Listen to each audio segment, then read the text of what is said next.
le soleil. On a de la chance, il fait beau aujourd'hui. Alors, c'est le généalogie pas à pas numéro 2. Comment faire parler les anciens? En cette période de fête et de réunion de famille, c'est le moment, en fait, d'entrer en contact avec des personnes que vous n'avez plus l'habitude de voir ou qui sont trop loin. Donc, profitez-en si vous n'avez pas l'occasion de les voir souvent. Lors de ces retrouvailles, on passe généralement beaucoup de temps à table ou en cuisine. Et c'est le moment propice, en fait, pour collecter des informations. Avec certains moments dont vous n'avez pas l'habitude. En fait, certes, c'est différent, hein, mais vous pouvez passer en mode récolte, si on peut dire. Ayez une oreille différente de celle dont vous avez l'habitude. Apprenez à vous taire et à écouter. Et puis, ouvrez grand vos oreilles. Surtout, faites fonctionner votre mémoire. Vous allez voir. Je vais vous donner 5 astuces aujourd'hui. Alors, la première astuce, c'est la façon de procéder. La première que je conseille, c'est de profiter du moment où tout le monde est à table pour lancer un sujet de conversation. Vous prenez une anecdote qui est amusante, dont tout le monde se souvient, ou à peu près, et vous verrez, chaque convive en général, comme on est en famille, va rajouter quelque chose. Et puis, alors faites attention, ne lancez pas un sujet sensible, parce que c'est pas la peine de lancer des boulets de canon et de vous retrouver avec une bataille familiale à la fin. Donc soyez prudents et puis surtout choisissez quelque chose d'amusant.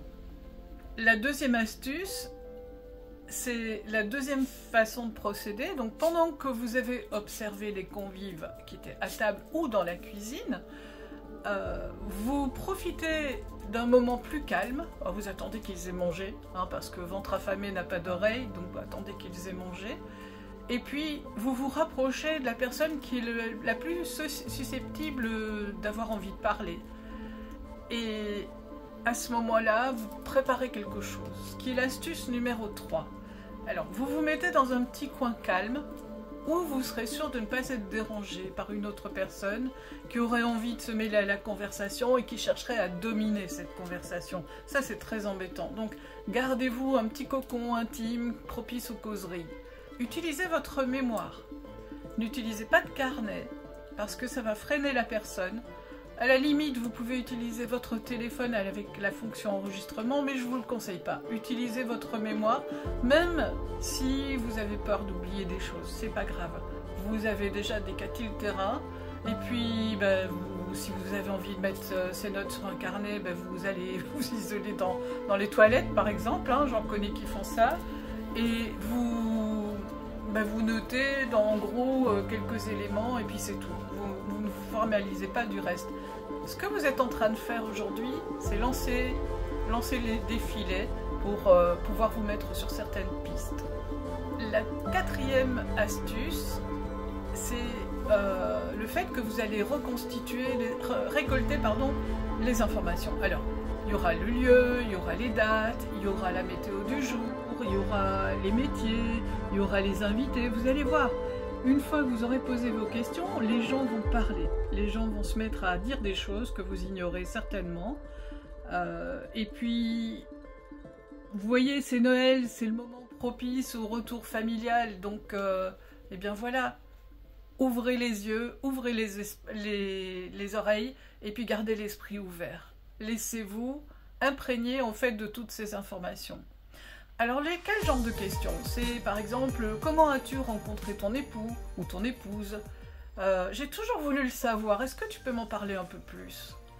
Allez dans l'intime, allez dans les choses un petit peu insignifiantes, parce que c'est pas ce qui va constituer votre généalogie, mais ça va vous mettre sur la bonne direction. Ensuite, vous pouvez demander, est-ce que vous aviez une voiture au moment où vous vous êtes mariés? Quelle était la marque? Et là, vous êtes reparti sur une série d'anecdotes qui vont vous être racontées. Vous pouvez poser la question, dis-moi, tu te souviens de la couleur de ta voiture? Et aussi, est-ce que vous aviez assez d'argent? Mais ça, en général, les gens, ils vous le disent. Ils vous disent, non, tu sais, on n'avait pas de voiture. À l'époque, on n'avait pas encore assez d'argent, on a dû économiser, puis on s'est offert la voiture. ou alors les parents nous l'ont offert. Il y a toutes sortes de possibilités, hein, en réalité. Vous pouvez aussi poser la question, est-ce qu'il y avait des enfants qui assistaient à ce mariage? Alors là, vous êtes parti sur une série de détails, ça va être compliqué, ça va être mélangé, ça c'est sûr et certain. Ils vont dire, bah oui, il y avait, tu sais, je crois qu'il y avait le fils du cousin d'une telle, ou bah oui, ta belle-sœur, elle avait déjà accouché, donc il y avait son bébé. Et puis, vous allez avoir toute une série de détails. Mais est-ce qu'ils étaient sages, ces enfants? N'ajoutez pas de grosses questions, posez des petites pointes comme ça, et vous aurez plus d'informations. Et ensuite, vous pouvez aussi poser une question qui est plus essentielle, c'est est-ce que vos parents étaient d'accord pour que vous vous mariez? Alors là, c'est oui tout de suite, et puis ils partent sur toute une histoire, ou alors c'est ah bah non, non, là ils n'étaient pas d'accord du tout, il a fallu qu'on se cache pendant un certain temps, on n'a pas été fiancés tout de suite, enfin, vous avez l'occasion d'avoir plein de choses. L'astuce numéro 5, c'est attention au temps que vous passez avec la personne. Certaines personnes se fatiguent très vite, donc arrêtez-vous à 5 questions, c'est déjà vraiment grandement suffisant. Vous verrez, même avec une seule question, vous allez récolter des informations. Et puis, il y a les autres personnes, celles qui sont complètement infatigables. Alors c'est là, vous allez avoir l'histoire en long, en large, en travers, racontée de diverses façons, et c'est vous qui allez être épuisé. Donc le mieux, ce serait de ne pas vous laisser prendre à ce piège-là, parce que vous allez vous retrouver coincé. Puis après c'est tout, c'est Noël, vous êtes aussi là pour vous amuser, vous n'êtes pas là pour faire une enquête, hein.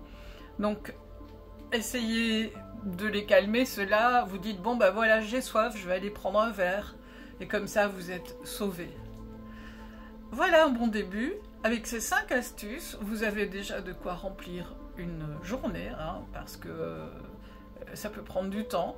Et puis amusez-vous surtout, posez les questions, il faut quand même que vous ayez des choses, du matériel en fait pour aller plus loin.